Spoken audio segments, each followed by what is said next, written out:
Sir काय सांगाल की आज रमाबाईमध्ये अगदी संविधान परिषदेची योजना दिली होती, खूप चांगला कार्यक्रम झाला. या माध्यमातून एक ठराव पास झालेला आहे, त्याच्यासाठी देखील आपण बघून म्हणून आपल्या काय पद्धत आज आम्हाला ऐकायला मिळालं. महत्त्वाची गोष्ट म्हणजे संविधान जे लोकांपर्यंत रुजवायला हवं त्याचा नमुना आज इथं सिद्ध झाला की रमाबाई कॉलनीमध्येच जे आमचे ज्येष्ठ नेते त्यांनी सगळे आंबेडकरोत्तर काळ जो त्यांच्या चळवळीतले जे नेते एम चव्हाण मामा त्यांनी पुढाकार घेतला, दादासाहेब अरुण वाघ आणि अनेक त्यांचे इतर सहकार्याने ही जी परीक्षा संघटित केली की आज कुठलाही असा दिवस नाही आहे की 26 जानेवारी 26 नोव्हेंबर किंवा काय अशा वेळेला स्वतंत्रपणे अशा रीतीची परिषद घेऊन लोकांना संघटित करणं आणि प्रबोधन करणं हे फार मोठं काम त्यांनी केलं आहे.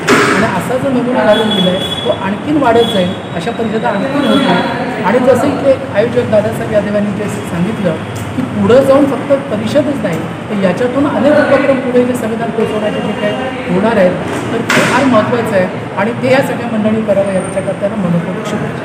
सर संसदेमध्ये तर फक्त वापर केला जातो संसदेचा आपल्या संविधानाचा, पण कुठेतरी पायमोडणी केली जाते. ह्यावर का आपल्याकडे संसदीय प्रणाली जी आहे ती संविधानाच्या मार्फतच आहे.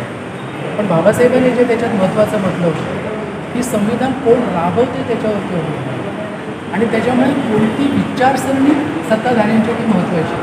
एक उदाहरण एक कांताच्या चळवळीतल्या लोकांचं 1972 साली आपल्याकडे स्वातंत्र्याचा रौप्य महोत्सव म्हणजे 25 वर्ष स्वातंत्र्याला पूर्ण झालेली होती आणि त्यावेळेला कांताची चळवळी जोरात होती आणि स्वातंत्र्य किती कुठे पोचलं आहे याची जी चिकित्सा झाली कारण की दलितांच्यावरती जे अत्याचार त्या काळात वाढलेले होते त्यावेळेला नामदेव ढसाळ्यांसारख्या मंडळींनी कवी मंडळी नेते मंडळी होते की स्वातंत्र्य कुठच्या गाढवीचं नाव अशा रीतीचे प्रश्न उपस्थित केले कवितेतनं.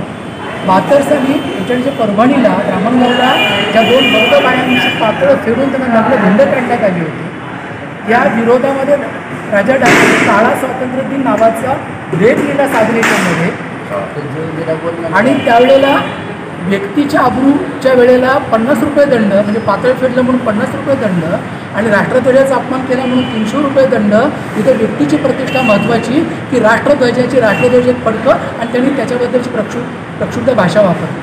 आत्ता त्या मंडळीने त्यावेळेला जे काही म्हटलं होतं जे अत्याचार त्यावेळेला होतात म्हणून त्यावेळेला अभिव्यक्ती स्वातंत्र्य त्यांचं आहे आणि ही मंडळी म्हणतात म्हणजे हे स्वातंत्र्याला तोड देत नाही तर हे स्वातंत्र्य अजून दलितांपर्यंत पोहोचलेलं नाही ही बाब त्यावेळच्या इंदिरा गांधींच्या सरकारला ध्यानात आली आणि उलट आपण याच्यात हे स्वातंत्र्य पोचवायचं कसं असा त्यांनी त्याच्याबद्दलचा विचार केला तो पुढे आणीबाणीच्या दुष्कर्मी कार्यक्रम वगैरे सगळे पुढे आले.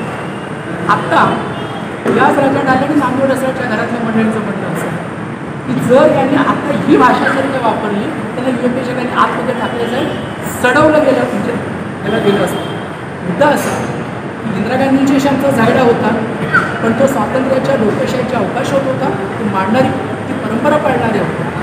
आज ती परंपरा अमान्य असलेले लोक सत्तेवरती आहेत ज्यांना मनुस्मृतीवरती आधारित इथलं राज्य आणायचं आहे. अशा वेळेला ही मंडळी आज हे अजिबात करणार नाही आणि म्हणून बाबासाहेबांचं जे म्हणणं होतं की संविधान तेच राबवणारे कोण त्यांची विचारसरणी काय संघीय विचारसरणीचे लोक आहेत आणि म्हणून आपले संविधान सर्व शक्ती एकत्र येऊन संविधान परिवार विरुद्ध संघ परिवार अशा रीतीचं युद्ध आता उभं राहायला पाहिजे तरच या देशाची उन्नती टिकेल. धन्यवाद.